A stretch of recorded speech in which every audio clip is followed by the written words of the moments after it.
Ay po, gusto niyo po, tulungan ko na kayo. Magta-timer lang po sana kami. Ano sineselebrate niyo po? Anniversary po namin. Happy anniversary po. Ang cute na siya lang nagbe-picture sa inyo. Salamat po. Ready? Smile. Shock siya may ibang nagka-capture sa akin. Sige po, kwentuhan po kayong dalawa.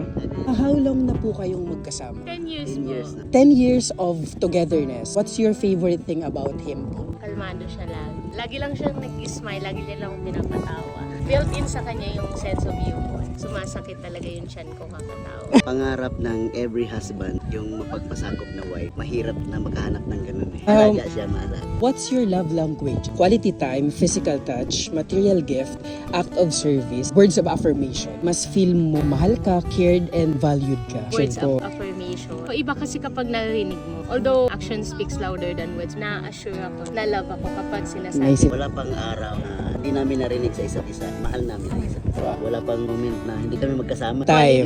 Yun siguro. Work, sa activities, sa lahat. Magkasama po. What's the secret for a long-lasting relationship? Diyos talaga yung nasa center of marriage. Yung formula kasi ng marriage namin, Matthew 6:33, seek first God's kingdom. Hindi kami selfish. Ano yung nakita mo na dapat kong baguhin? Dali yung pag-adjust na. I'm happy for both of you. I wish you all the best in life and more years to come for your togetherness pa with your baby boy. Salamat po. Blue ang pangalan. Hi, Blue!